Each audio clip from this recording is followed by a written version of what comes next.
on this edition of In the Life. Lifting voices and spirits, bringing the magic of music to people with AIDS. At home with cartoonist Alison Bechdel and her company of comic strip characters. Plus, Disney dynamo Tom Schumacher. And gay pioneers who paved the way for Stonewall.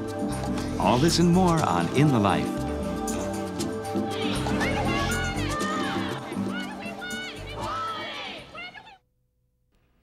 In the Life is funded in part by the H. Van Ameringen Foundation. Additional support provided by Michael A. Lepin, Alan Middlesdorf, Alan A. Shue, Peter Zimmer and Jim Stepp, the Colin Higgins Foundation, the Guild Foundation, the Mitchell Gold Company, in the hopes of eliminating all types of fear and prejudice, and the annual support of In the Life members like you.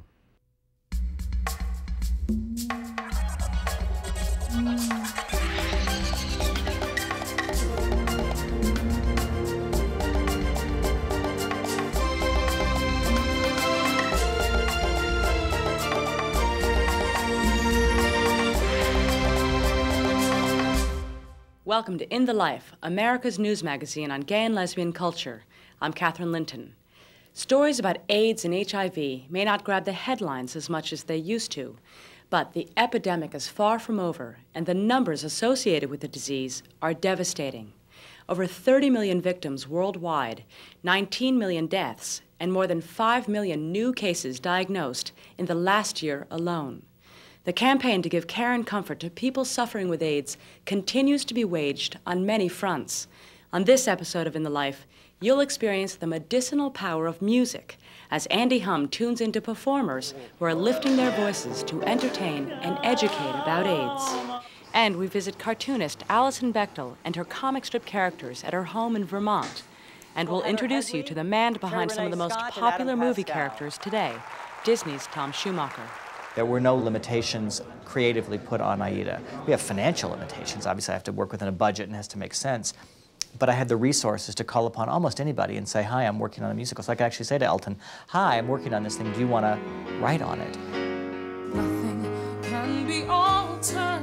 There is nothing to decide.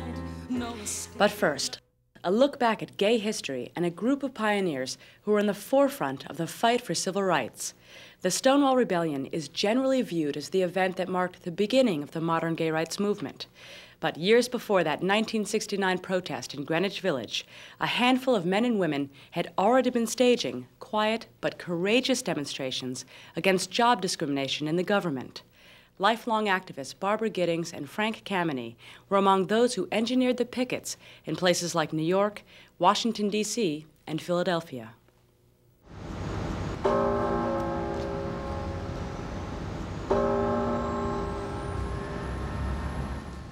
This is the front of the famous Independence Hall in Philadelphia, and this is where we had gay picketing demonstrations every July 4 from 1965 through 1969. People think of the Stonewall Rebellion as the start of the gay civil rights movement. That's a myth. There was a movement starting back in the late 1940s, and it gradually evolved, and it picked up steam, and we were doing this very revolutionary picketing in the 1960s before Stonewall ever happened.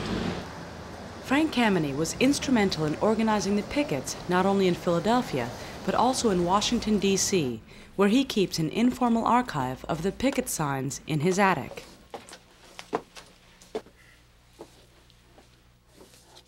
These are stacks of various gay-related picketing signs from a variety of demonstrations in Washington and also Philadelphia in the middle 60s. Activism and expressions of dissent hadn't reached the levels that they did by the latter 60s.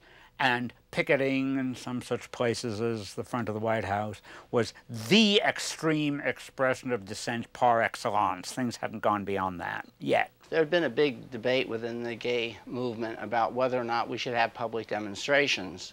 And a lot of it was based on the fear we thought, boy, if somebody knew you were gay, they'd stone you to death or, you know, attack you. You know, we didn't dare walk holding a sign saying that we were homosexuals.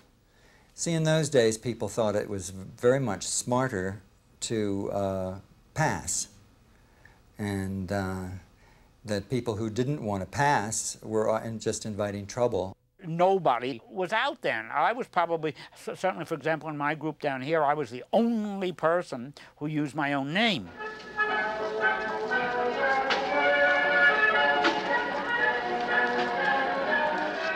Those early pickets were scary. It was scary because there were so few of us who could take the risk of being so public. For example, what if my boss sees me on the 6 o'clock news and fires me? Or what if my picture appears on the front page of my parents' hometown newspaper and causes grief or shockwaves in the town? And what if some bystander starts throwing insults at us, or worse, bricks or stones? And what is the government going to do with all those photographs and tape recordings that they're taking of us? We had a dress code, and it's easy now to look back 35 years later and laugh at it and make fun of it because it was a very strict code. But I think it was appropriate for the time, and I strongly supported it at the time, and I think it was right then because we were trying to get across a very unpopular message. We didn't want people to gawk at us. We wanted them to gawk at the messages on our signs and in our leaflets. Well, the philosophy was to make us look normal, the way everybody else looked. So we succeeded so well that, as Frank Kameny said, some people thought we were actors. I remember specifically when we picketed in front of the Civil Service Commission, my approach was, we want them to employ us. Therefore, within the normal mode of the day, we have to give the appearance of being employable. We were representing, we felt, all those hundreds of thousands or millions of other Americans that were homosexual. This is Independence National. What we saw it was a chance to remind Americans on July 4th that we were equal citizens. And what better place to do that than in front of the Liberty Bell? Independence Hall is where the thing was done. Both the Declaration of Independence and the Constitution were right there. It was right after the parade, the July 4th parade, and the folding chairs were stacked up still, and then everything had been dismantled, the bleachers. And so then we came on and picketed. And I just felt a sense of commitment and a sense of passionate involvement. You know, it didn't bother me if people were negative, and there was a surprising lack of negativity there on the part of bystanders. I think they were surprised, but they didn't give us any trouble that I recall. There was a photographer there who told me that all I needed was a good man, you know. Or perhaps he even said that all I needed to do was sleep with the man. And I said something like I didn't need that or something, and I just filmed, you know, and he stuck out his tongue at me. Otherwise, it went off fine, and then at the end, on a signal, everybody, we had, you know, signs on sticks, and everybody flipped down their signs, the demonstration was over. Once the flag lowering music that was from the loudspeaker started, and we saw the flag lowering, we all stood and put our right hand over our heart, just to show that we were good patriots, and we respected the flag.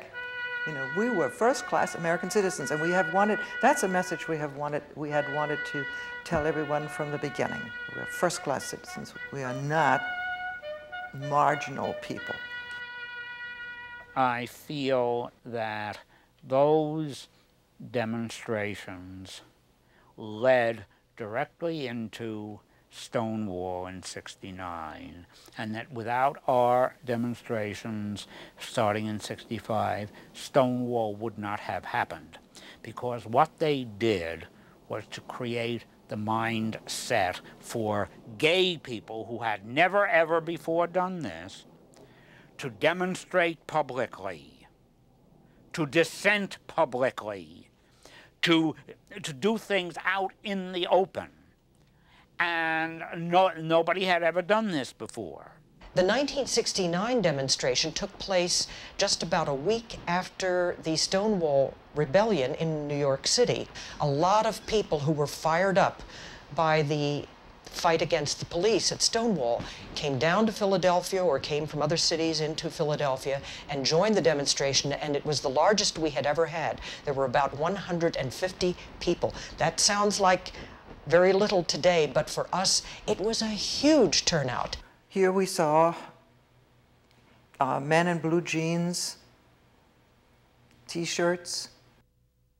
We saw a mixture, and it was like the transition from the old to the new.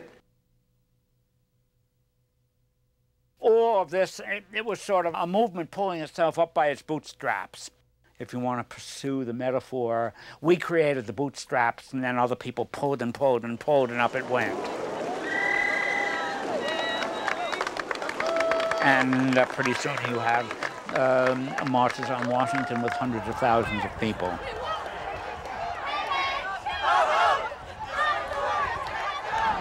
You know, coming out in a picket line in 1965 was downright revolutionary for that time. It took gumption. It really took gumption and the conviction that we were right and the world was wrong. We were just at the start of cracking that cocoon of invisibility.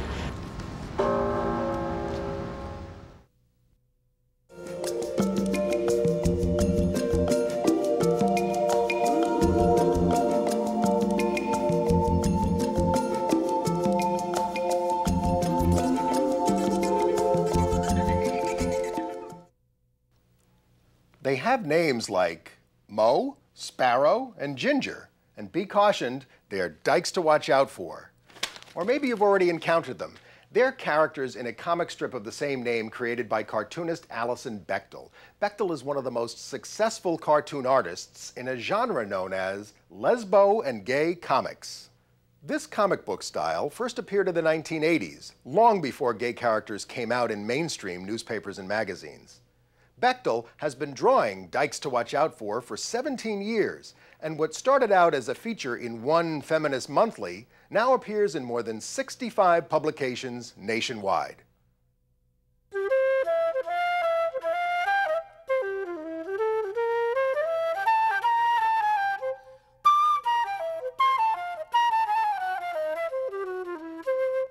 My strip is not a defense or an explanation of lesbianism.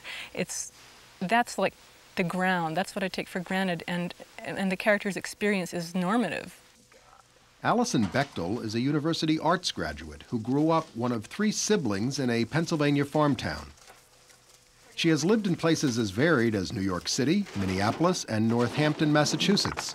But for the past 9 years, she calls rural Vermont home, where she shares her life with her partner, Amy. We've been together almost 8 years. She's trained as a playwright, so she's really helped me a lot with my work. How to dramatize it, how to make the stories more gripping. She's sort of my director. I started drawing when most kids start drawing, which is like immediately. I mean, as soon as you can hold a pencil. And I just never stopped. I started drawing these lesbians, these kind of wacky little drawings in the margin of letters to a friend of mine from college. I called the first one Dykes to Watch Out for plate number 27, as if, you know, I had 26 other of these drawings, which of course I didn't. But that concept of a series really kind of interested me, and I started doing more and more of them. I heard about Alison Bechdel in a store not very dissimilar from this one, the women's bookstore in New York back in the early 1980s. The owner of that bookstore said, You really need to read the local newspaper, the Women's Rag, because there's this great cartoonist that comes out every now and then, and her work is hysterical, and you'll love it. Like one of my very first fan letters was from this woman, Nancy Biriano, and she asked me if I was interested in doing a book, and the book came out in '86. And I've stayed with Firebrand ever since. We've done, I think, 10 books altogether now. I hate trying to reduce the characters to a single sentence because I work so hard at creating these complex, three-dimensional people. But basically the characters are all different aspects of my own personality. Yes, my characters are probably a tad more diverse than the average community in this country, but I think that's important. I know what it felt like to me growing up as a lesbian and never seeing myself represented anywhere. I know how much it means to people to see themselves. Mo's sort of the central character in this strip. Of all the characters, she's probably the most me. Sydney is she's the evil women's studies professor. Sydney is Mo's girlfriend. Clarice and Tony, they've been together for almost 20 years at this point. They have a son, and they're like this really stable pair in the community. And then I have this whole other bunch of characters, this sort of group household where Ginger and Lois and Sparrow and Stuart live. And it used to be just Ginger and Lois and Sparrow, but then Sparrow got involved with this man, Stuart. And there's been a lot of sexual identity upheavals going on at their house. Look, in a perfect world, I wouldn't have to call myself anything. But for now, Bi Dyke works for me, okay? I think I'm a butch lesbian in a straight man's body. Soft butch? Maybe. She just has an uncanny ability to create a distinct cast of people, to give each person a distinct physique and personal history. It's one of the hardest things about creating a serial strip is creating more than one person who doesn't sound exactly like you. One of its weaknesses is also one of its strengths. Alison has always been very good about integrating politics and social issues into the strip. Well, after I moved to Vermont, I really started to worry, like, how am I going to keep up with things? Because it's really very quiet here. So I read a lot. I get like a stack like that of gay and lesbian newspapers every month. I get lots of other magazines and newspapers, and but the internet has been my savior. I used to do this all the time before I could afford Polaroid film. I'd just look in the mirror and pose myself. So all the characters, they really do look like me. Like they have my hands and move like me. I think Alison has created a tradition of presenting unusual, multifaceted portraits of women in comics, portraits of women who are intelligent and have a sexiness all of their own. Changing your body to conform to a rigid, conventional gender identity is just more binary thinking. What was wrong with being a butch dyke? He doesn't feel like a butch dyke. He feels like a gay man. Oh my God, Geraldine from Rainbow Automotive? I used to have such a thing for her. I mean him. Don't get too excited, Stu. He goes more for the stud horse type. To me, success has been the fact that I'm earning my living at this, that I really get to keep doing it every day. And that's all the success I could hope for. Well, that and a Pulitzer Prize. She was approached by Universal Press Syndicate, which is one of the major newspaper syndicates in the country, about originating a strip for them.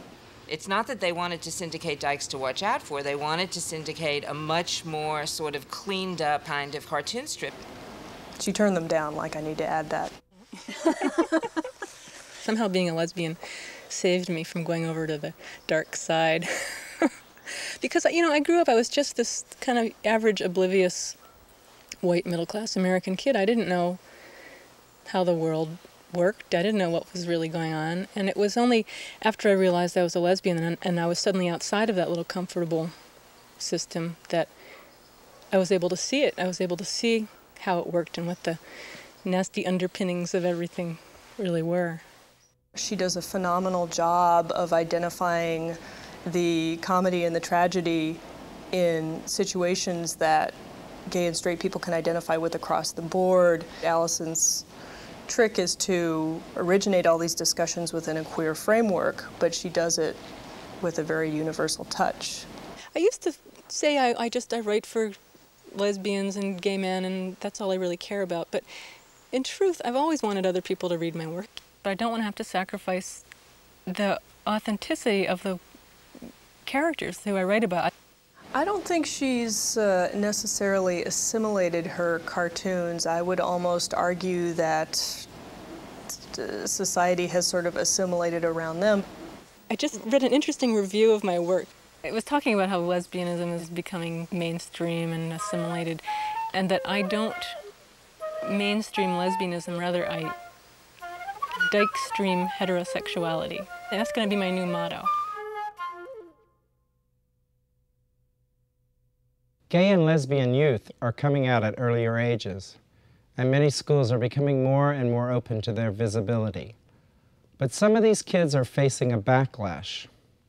Fortunately, students across the country are coming together to form groups called Gay-Straight Alliances, where issues are discussed and schools are made more supportive and safe. By forming Gay-Straight Alliances, these students are changing the way communities deal with difference. Student Pride, a nationwide coalition of these groups, hosts a website that offers information and support. To learn more about starting a Gay-Straight Alliance in your community, look for a link on the In the Life website at inthelifetv.org. I'm Robert LaFosse, and you're watching In the Life. On this episode's In the News, activists take to the streets in 2 major cities. The World March of Women, involving more than 5,000 groups in 159 countries, culminated last October 15th to the 17th in New York City and Washington, D.C. We are women and we are here. Marches and rallies in both cities mobilized women to demand that leaders eliminate poverty, eliminate violence against women, and ensure equality between women and men. The marchers included a large number of lesbian activists. There are lots of lesbian women, including amongst the organizers of the conference and in all of the marches, because, as always, much of the strength of the women's movement has come from a strong lesbian presence of women who are committed to women's rights across the board, including lesbian rights. So the one demand that addresses sexual orientation calls upon the United Nations and governments to recognize that this is a fundamental violation of women's human rights, that women are persecuted and should have the right to asylum because of persecution on the basis of sexual orientation. The day's events and message did not go without challenge. Shame on you! Don't be a lesbian! Go back to the kitchen, you witch! Sick, sick, sick, sick, sick, sick, sick, sick, sick, sick, sick. The best thing we can get from this march is to have the solidarity with the women's movement. Also, one of our specific objectives was to bring to the United Nations our demands. For me personally, I think that having the word lesbian be spoken in the UN floor is a small but very important symbolic victory.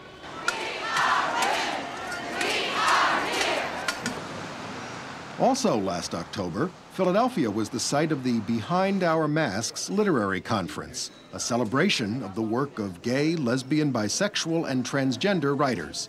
This event was hosted by the Lambda Literary Foundation, whose mission is to support and further the creation of writings by, for, and about the LGBT community. So your job is to develop an audience. Poetry slams, open readings, that's another good thing to do. Emphasizing the idea of the story. We want to tell a story. Why do you want to tell this particular story? You want to remember somebody? Do you want to honor somebody? Are you angry about something?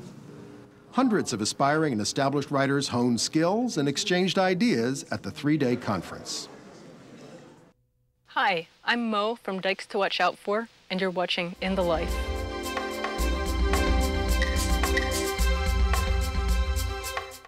Still to come on In the Life. The very animated Tom Schumacher. Well, I am Thomas Schumacher. I'm along with Thank you very much. And hearts and voices go out to people with AIDS. But first, our next segment is an award-winning report from the In the Life archives about the pink triangle, a symbol recognized throughout the world as an emblem of lesbian and gay liberation. But the triangle wasn't always a badge of pride. Little more than a half-century ago, it was displayed in only one place, on a strip of cloth next to a number, identifying a prisoner as homosexual in the Nazi concentration camps of World War II. In the Life traveled to Washington, D.C. to explore the history of the pink triangle at the Holocaust Museum, the world's largest testimony to the millions of lives destroyed by bigotry and hatred. In the 1920s and 30s, the gay movement in Germany was the world's most advanced. Led by Dr. Magnus Hirschfeld, gay and lesbian culture in metropolitan areas like Berlin included bars, publishing houses, and gay journals. But in 1933, all this changed when Adolf Hitler became the German chancellor. In the early days of the Nazi regime, that gay bars were closed, gay publisher houses and journals were forbidden, and it became very dangerous for gay men. We asked Klaus Müller why gay men were viewed as such a danger to the Third Reich. Basically, you have to do with a highly gender-biased society in which one of the major goals is to produce a strong Aryan race. Homosexual men were seen as uncertain candidates and as a threat to this major Nazi goal. Lesbian women were not targeted to the same degree. It's not logical, but lesbian women were seen as still future breeders of the Aryan race. They could give birth to children, and it didn't matter how they would feel about that. While the Nazis were in power, approximately 100,000 gay men were arrested, and about half of them were sentenced to prison. 10 to 15,000 were sent to concentration camps, where they were marked with a pink triangle. The death percentage of gay men in concentration camps were relatively high if you compare to other smaller groups that were incarcerated, like political prisoners or Jehovah's Witnesses. Then the death percentage of homosexuals was higher, it was 60%. David Mixner is one of the founding members of the Holocaust Museum's Gay and Lesbian campaign. I visited the museum and I was very moved and was able to have lunch the next day with the director of the museum. That led to the project of them being the first museum in the world to officially include the gay and lesbian community as part of the museum, to study our history, to set up a center for scholarship for the study of what happened to homosexuals in the Holocaust. It's a historical breakthrough. No other museum in the world has ever done this. We were very moved that they were going to do this project, whether we raised a nickel for it or not. They were dedicated to fighting homophobia along with anti-Semitism and racism. More school children, more people, more visitors to Washington, D.C. go through this museum than any other museum. I think it's important that these people do see the histories of gay men who were incarcerated along with the other victims of the Holocaust. One of these gay men is Stefan K. I was arrested only for this reason, that I loved a man. Stefan K. was only 17 years old when he began a relationship with an Austrian soldier. For this, he was imprisoned for 5 years. They wanted to know whether I had more soldiers, not only one. But I was very, very ashamed, young. I didn't knew even the meaning of this word homosexual, because our love was love, only love. The treatment was not good. It was not cuisine. They was not tolerant. They treated us, homosexual, as something wrong. But many gay prisoners were subjected to even worse horrors. Some were victims of hormonal experiments. Others, like Friedrich Paul von Grossheim, a local merchant from Lübeck, Germany, was arrested, tortured, and forcibly castrated by the Nazi state. For many gays and lesbians today, the Nazi persecution of homosexuals holds an added resonance.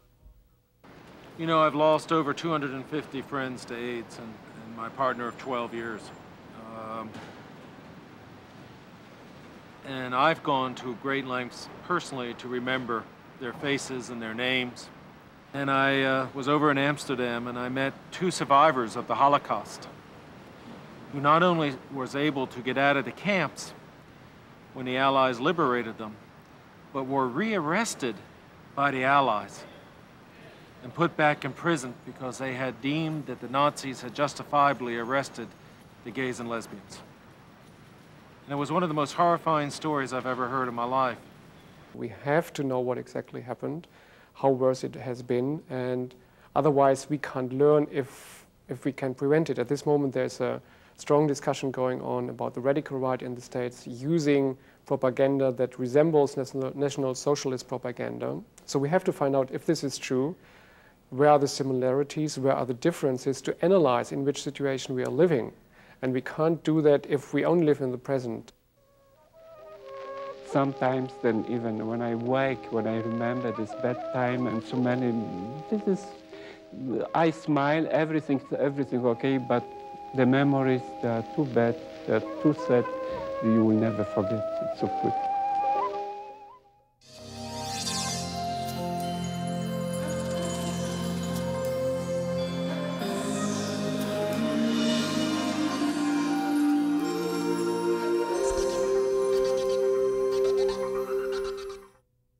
On this episode's In the Arts, a new hit comedy comes to Broadway.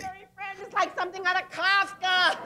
A candle flickering in the bleak darkness. I'm getting you a tranquilizer. No, no. Charles Busch, the eminent gender illusionist, steps out of drag and into a suit as the much-heralded writer of a new Broadway play called The Tale of the Allergist's Wife. Well, thank you very much, all of you, for coming tonight. I guess this is the bar mitzvah I never had. Dubbed the must-see comedy of the year, Allergist's Wife stars Linda Lavin, Tony Roberts, and Michelle Lee. The plot centers around a midlife crisis engulfing Marjorie Taub. Oh, my God! All right. Take a deep breath.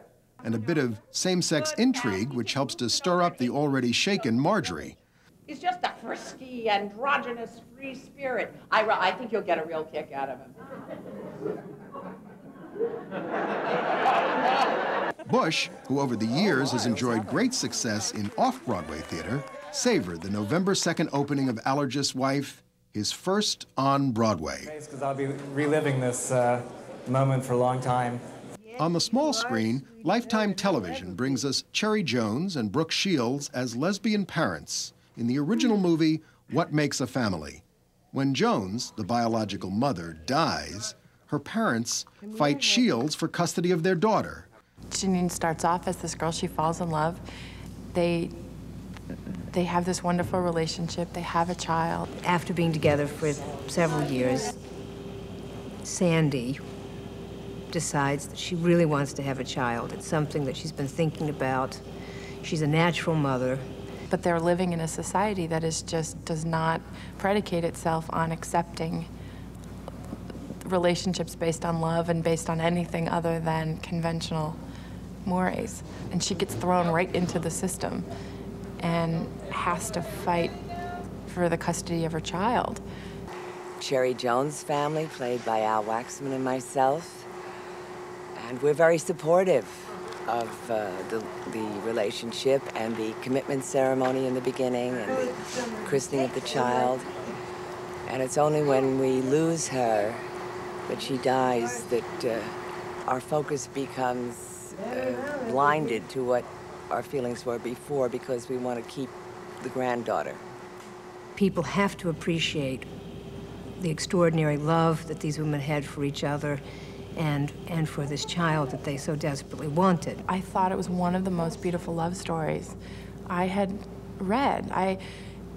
The relationship between these two women and then the relationship with this child is just so pure. Based on a true story, the Lifetime original movie was executive produced by Barbra Streisand and Whoopi Goldberg, among others. And I also think this film is very important for gay people to understand that they need to write those wills. You know, they have to protect their rights as family. We don't have, I am gay, and gay people do not have familial rights that way with each other. I do think we're opening up a little bit, and I think it's movies like this that are going to shed so much light in such a positive way without getting cute and without, this isn't us on a soapbox saying anything, it's just us telling a true story.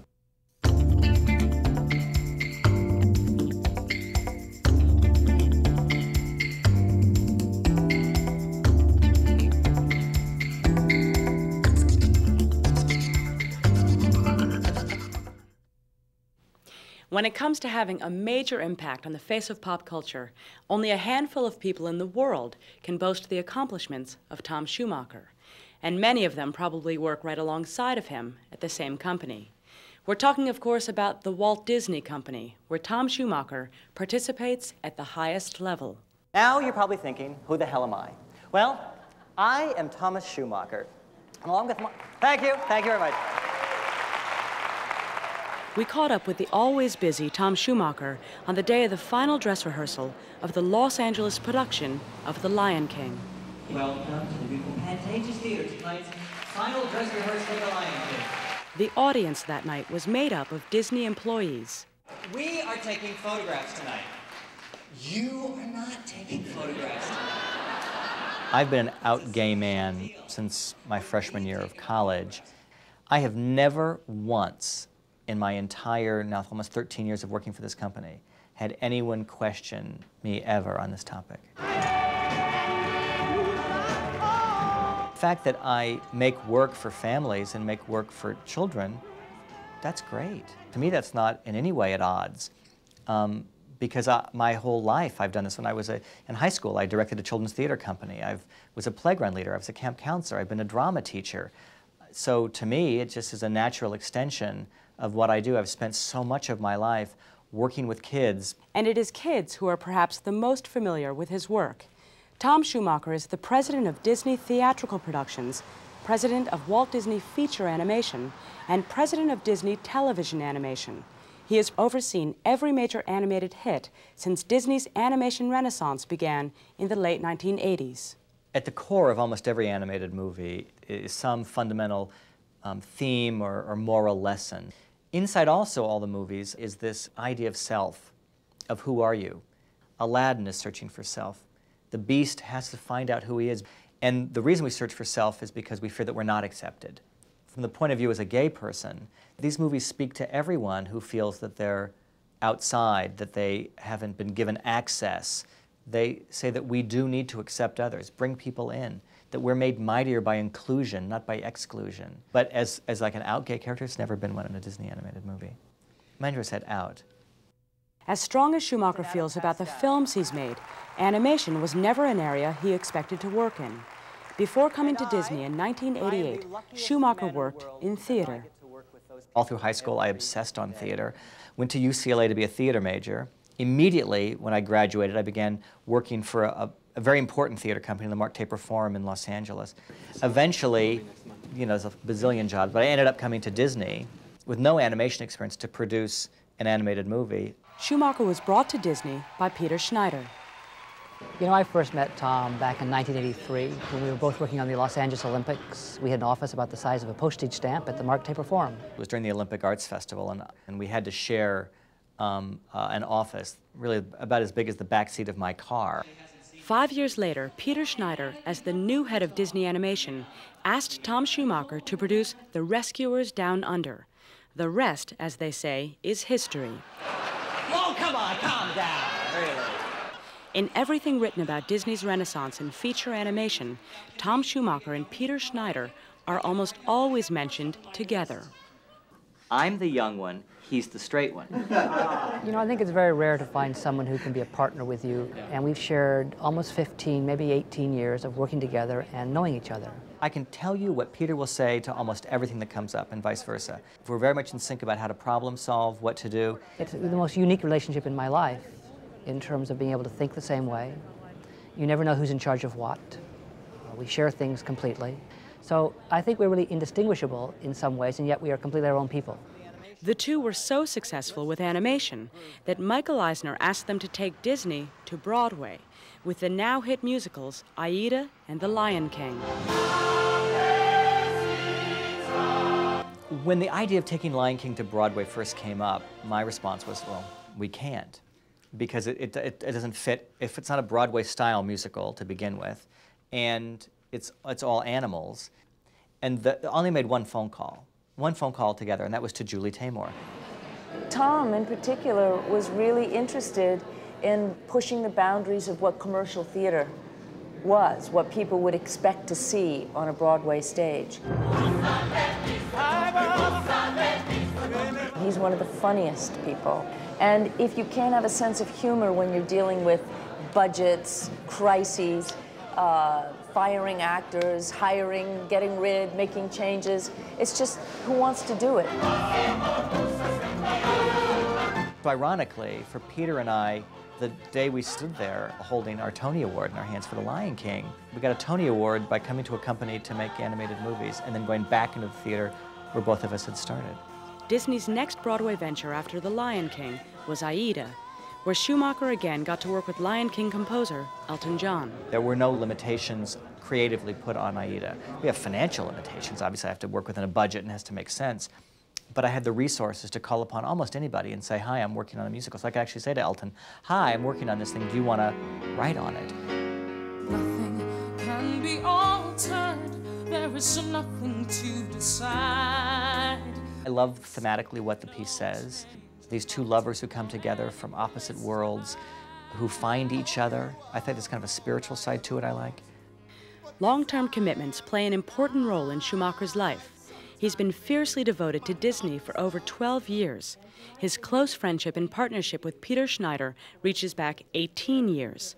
But his longest commitment is to his life partner and other half, Matthew White. They have been together for 19 years. We met at the Los Angeles Ballet. Matthew was a dancer, and I was hired to be the assistant general manager of the company. And on my very first day at the Los Angeles Ballet, a board member, who has since been a good friend of ours, said to me, I want to let you know that as a staff member here, you are not allowed to date any of the women in the company. And I said, yes, ma'am, that won't be a problem. Since his ballet days, Matt White has turned his focus to interior design. His work on their New York apartment was featured in the September 2000 edition of Architectural Digest. We visited Tom and Matt at their Los Angeles home, where the design decisions mostly went to Matt. Tom has great taste. I mean, look at what he does. I mean, he has great taste. But when did you finally throw out all my stuff? It's not thrown out. It's in the basement. Boxes and boxes. You know, when you mesh lives, it takes a while to sort it out. And finally, we've sorted it out, and his stuff is all in the basement. Their years together have made them keenly aware of the limits of the law in treating gay couples as a family unit.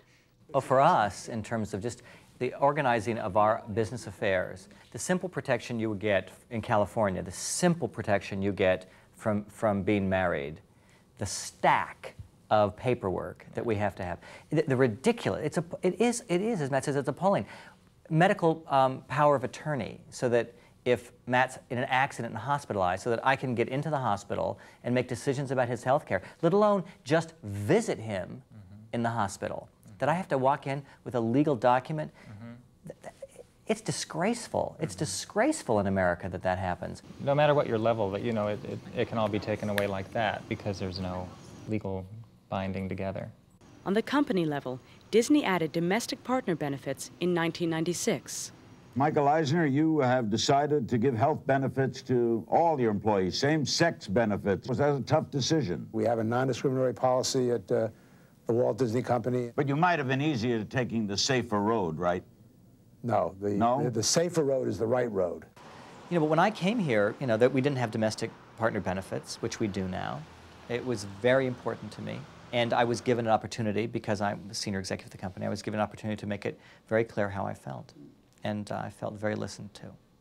I probably wouldn't be here today if we didn't extend these benefits.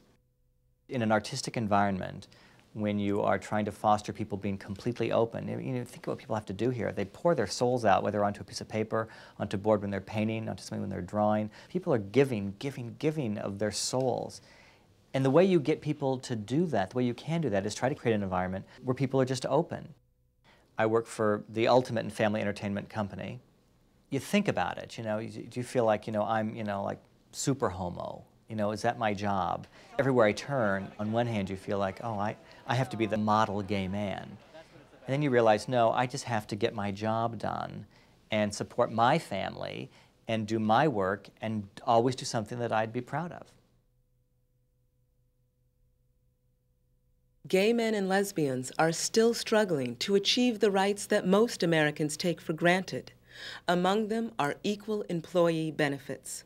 Some government agencies and many Fortune 500 companies, like Disney, are doing the right thing by providing domestic partner health benefits that include their employees' same-sex partners. If you want domestic partner benefits in your workplace, the Human Rights Campaign website is a good place to start. You'll find step-by-step instructions for lobbying your employer. To find the link, go to the In the Life website at inthelifetv.org. I'm Tanya Barfield, and you're watching In the Life.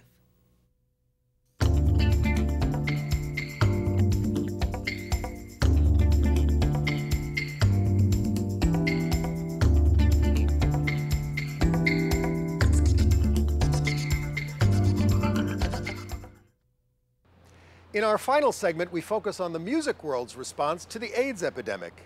In 1992, the music industry founded an organization called LIFEbeat to raise money to help support artists living with AIDS. LIFEbeat also established a program called Hearts and Voices that provides educational materials about HIV at concerts and stages musical performances in Manhattan for people with AIDS. Hearts and Voices is completely driven by volunteers like actor and singer Ennis Smith, one of the veterans of the program who takes his show on the road to places like this, Rivington House, a healthcare facility on Manhattan's Lower East Side.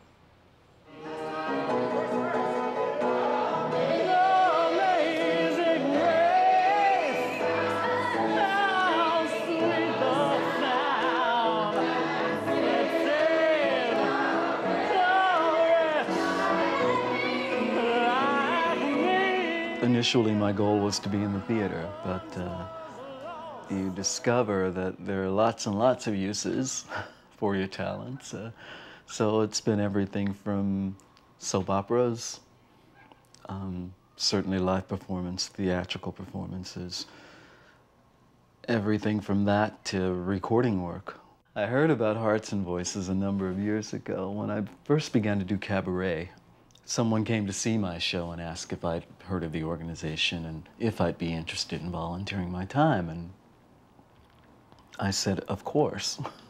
Bad news, go away, call around someday. I think what was initially difficult about doing the volunteer work is that you're in a hospital and you're returning kind of to the scene of a crime.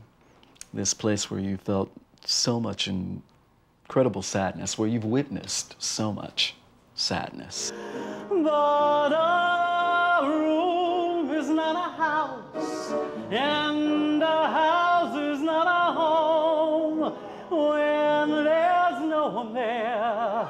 I lost my ex and my very best friend to AIDS in 1993. And it's a very curious thing about losing somebody to a catastrophic illness. It makes you feel pretty helpless in the face of things, and this opportunity came along and it was, oh, this is what I can do.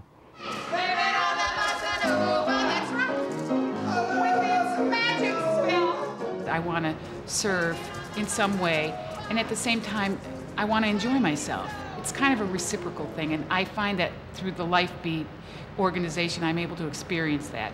in the beginning, it was a little bit scary for me. I was a little unsure. But once you come into the places that you sing and you meet these people, you fall in love with them, and there's no way that you could think of not doing it.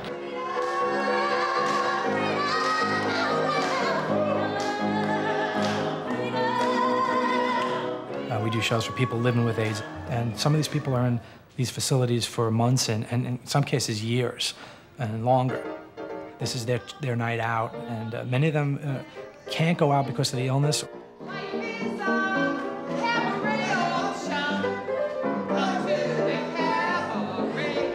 first time I heard Heart and Voices, I felt a tingle in me. They share a lot of joy. A lot of entertainment that we see here, we wouldn't be able to see because we're not able to get the accessibility to get to see them when they're playing out there. And it brings the outside world to us. LIFEbeat, the Hearts and Voices, works with quite a few volunteers. I would say, 75 to 80 very active, and then there's another 100 or so that are in the loop. They go there and help out before the musicians get there. They set up the rooms. They visit and say, hey, we're having a show. Why don't you come down?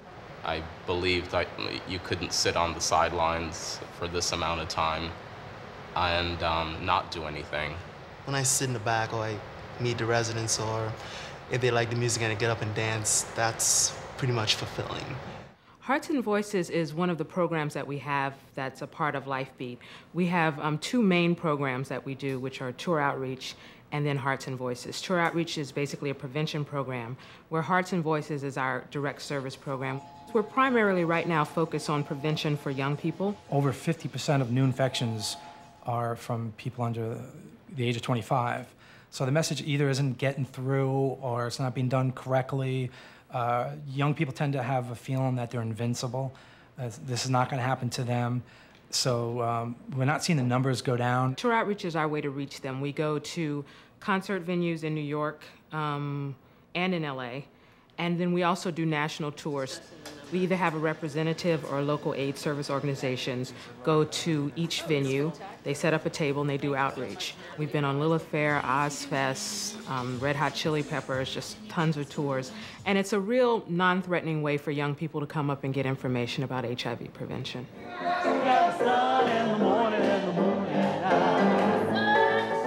Unfortunately, we still have to this day a lot of people that kind of shun people who have AIDS. Their families may have turned away from them. A lot of their friends may not be visiting them. So it's a real uplift for them when we are there, and it's just an amazing experience. And I recommend anyone to come and be a part of Hearts and Voices, because it's amazing. I feel great after a concert. I feel like I was actually performing in the service of something. And the results are immediate. You know right then and there how you're doing. Doesn't matter if I am a little down and out, I'll still come because they made me feel better inside. I know I can get better. I just hope they keep coming, because I'll be here to see them.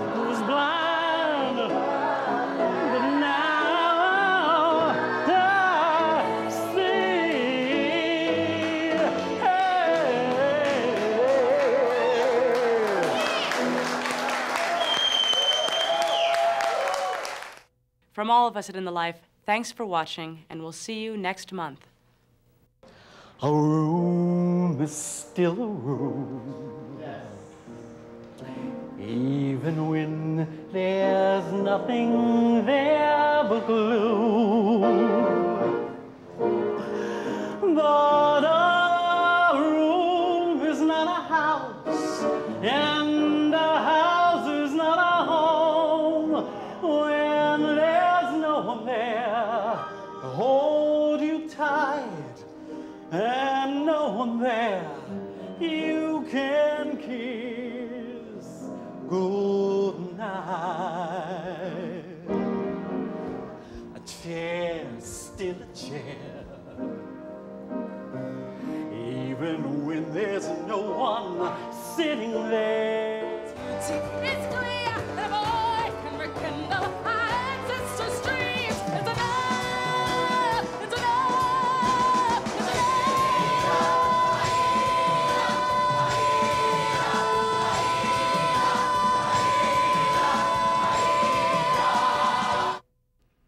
In the Life is funded in part by the H. Van Ameringen Foundation. Additional support provided by Michael A. Lepin, Alan Middlesdorf, Alan A. Shue, Peter Zimmer and Jim Stepp, the Colin Higgins Foundation, the Guild Foundation, the Mitchell Gold Company, in the hopes of eliminating all types of fear and prejudice, and the annual support of In the Life members like you.